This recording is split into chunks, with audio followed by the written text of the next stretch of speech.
Hey family, it's Tasha MAMABEAR Prepping. So, a super long day today, but it's over. We're about to hit the road tomorrow to head back. Get your drink, even if it's hotel water, just drink it. So delicious. Water's super important, and it's nothing that is gonna make it not be important, okay? So, water, water, water. Okay, so today I want to talk about myths about grid down. I got this video idea from a subscriber on the channel when I was asking you guys for different, feedback on different video ideas. Okay, so this is one of those ideas, and of course I just put my spin on it. Okay, so this is myths about grid down, because again, grid down and shit hitting the fan, people tend to have like these fantasies built up in their heads about what it is, and we're just gonna go over some of that. Okay, so first thing I have is it's like camping. Now, what I will tell you is, if you've never prepped before and you're a brand new prepper, what I think is good about this topic is that if you and your family have gone camping before, that's great, because that means you do have some camping gear, and some of those things absolutely will help you in surviving grid down, right? Having camping stuff, having coolers, having a barbecuer or the sticks to cook stuff on, the pans all ready to cook on, a camp stove already. You kind of know about maybe kerosene lanterns or lanterns in general. Needing batteries for flashlights. You kind of already know a lot of the basic emergency kit supplies items if you've gone camping before, okay? Because it's all the same type of stuff. So if you've gone camping, that's great, because a lot of that stuff will do you good. However, grid down is not like camping, okay? Camping is relaxing. You go out in nature. It's leisurely. There's no panic. You're, calmly cooking, you're taking some naps, you're going for some walks, you're fishing. There's no craziness going on, okay? So it's not like camping in the sense of, hey, if you're not camping, you're fine. No, but if you've gone camping, a lot of the supplies is the same, okay? And it's gonna be helpful for you, okay? Next thing I said is that a myth about grid down is that, hey, everybody has a bag and they're gonna bug out. Like, if it's grid down, there's no power, you're supposed to leave. Like, that's what you do. That's a prepping thing. That's a myth about grid down, is like, why would you stay? There's no power, you gotta leave. No, you would not leave. You would more than likely stay where you're at and live life, you guys, but without power, okay? People did that all the time. You can do that. And what you do now to prepare is actually what is gonna make that comfort level, good or bad, okay? You can live just fine. There's only certain things that are gonna happen that you're gonna die, okay?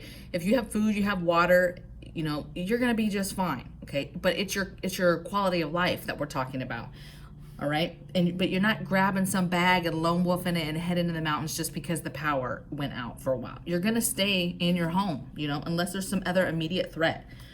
The next myth is that there's an end game. Now, this one's a little bit different, because there is an end game, right? That's not a myth, okay? It's just the fact that grid down, you don't know at all what's happening. You do not know how long it's gonna last. Yes, I'm not talking about a small little blackout, few hours with no power. Even a storm comes through. If you know that, and that's known facts, then of course you know that there's an end game and it's gonna end at some point. But you need to prepare as if, and preparing and getting the most stuff, that there's no end game, that you are going to live this way possibly forever. Let's just say something crazy like an EMP, okay? We're overdue for a Carrington event. In today's age, it would be drastic, okay, the results, and let's just say something like that happens. That's not an end game. There's no end game to that, you guys. That's us learning to live with no power again, okay? That's us going back to old ages. That's not, there's not an end game where, hey, it's just in a couple weeks, somebody's gonna come and fix the power, okay? I'm talking about, it's grid down, and you having to learn how to live with that, okay? And how you make that work. Another myth about grid down is that weapons, defense tools, and gear is what gets you through that. I will say that some of that is true, right? Obviously, if you have some sort of power source, that's good gear, that's prepping gear that would be beneficial during that. Yes, you need your things, right? You need alternate cook source, alternate heat source, alternate cooling source, right? But there's this, again, this fantasy that like if you have this gear and you have vests and you have pockets and pouches and you've got tons of defensive tools and the things that go in defensive tools. Now, I'm not knocking any of that stuff at all. But there's this romantic notion that like if you have that stuff, that's all it takes to like make it in the world and like grid down. Like if you have that, you're fine, right? Well, there's a lot of the things that you actually need, like food and water, okay? If you don't have the basics, you're not gonna make it, and that isn't the most important thing. Is it an important thing? Yes, but is it the most, and the biggest thing that will save your life? Could it save your life? Yes, obviously it's defensive, but you have to have food and water, you guys, to survive, okay? Myth about grid down, that toilets always work. Right? Nobody thinks about the toilets. They don't understand how they work. They don't understand what they're connected to, that they can back up. Not knowing how they work and listening to your community when they are saying, hey, don't use them, it's gonna back up into your home, or whatever the case may be. The myth, you need to listen, because there's this myth, again, that toilets are just fine. You might not have water, you might not have power, but if grid down, you'll be fine with your toilets, right?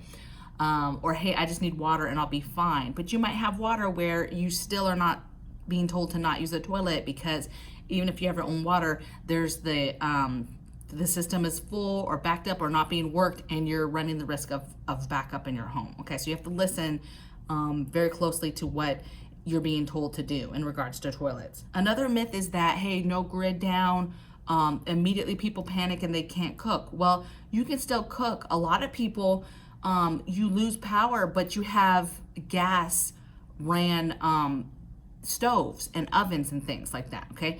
Yes, if it has an electric circuit, that part won't work if you have grid down, but a lot of people, if you're not being told for the safety factor of turn off your gas, you can cook just fine right there on your normal stove. You just have to light it by hand, right? You're gonna turn the gas on and light it with a lighter or a match, okay?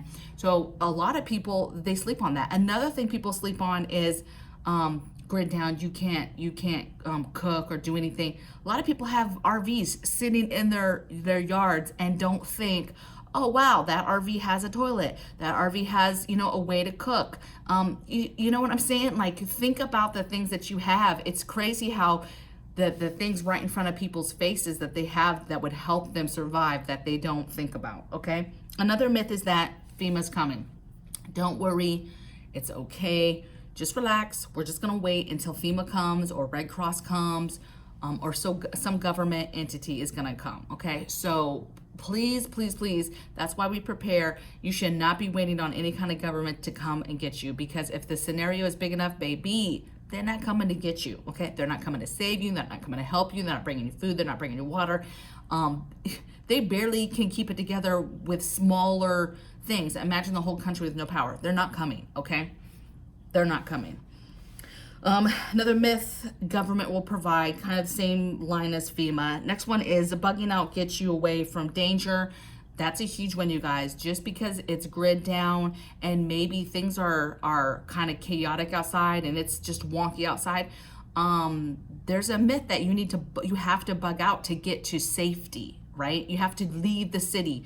Well, if things are crazy and you have nowhere to go, first of all, where are you going? Okay, I don't care if you're in the city. If you have nowhere to go, stay put and dig in. That is your safest option. And then you can move later when the dying time is done with, okay? There is nothing saying that, hey, it's grid down, it's crazy, you have to bug out, you have to leave. That's like in the rule book. It's not in the rule book, okay? So bugging out gets you away from danger. It could, but there's a big chance that it's not. It's gonna put you right, smack in the middle of danger, okay?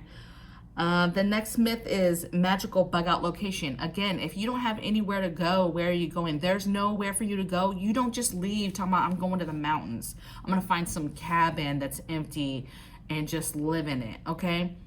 Like, that's a fantasy. Get that out of your head. I'm not talking about later after things die down and things calm down, you move on, whatever.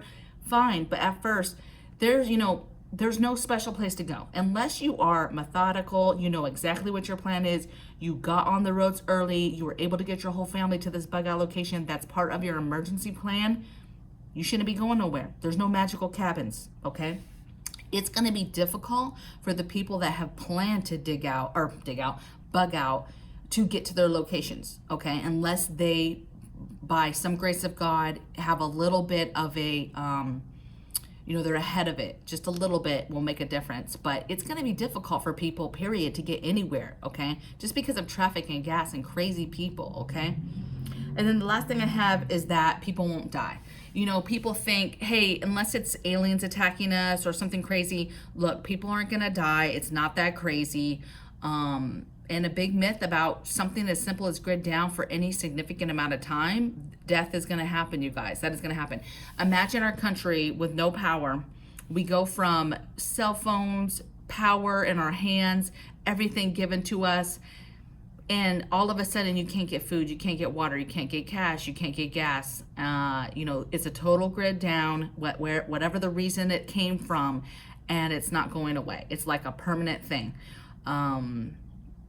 That's scary, and I guarantee you there's a dying time after that, because people are going to lose their shit. They're going to lose their shit because they're not going to know what to do. They're just flat out not going to know what to do, you guys, and they're going to panic, and they're going to start doing crazy stuff, and all they're going to know in their little brains is like what they've seen on TV. They might remember a few people that told them, hey, do you prep?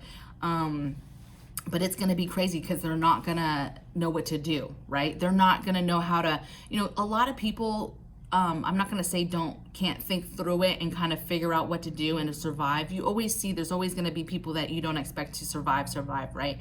But, don't be fooled or thinking it's a myth, like, nobody's going to die, it's going to be fine. Like, that's going to be a big piece of any major, downfall, any kind of major grid down scenario. It really doesn't matter how we get there.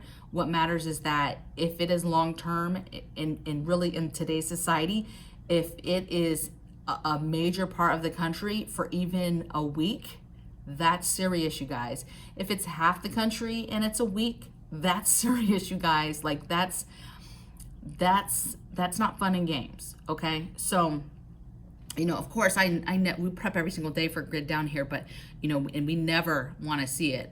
But you've got to prepare for these things because they're pretty serious when they happen. And when they happen, you do not know how long that's going to last. When that stuff happened to Texas, all of a sudden, all that snow and just craziness was happening that they were not used to.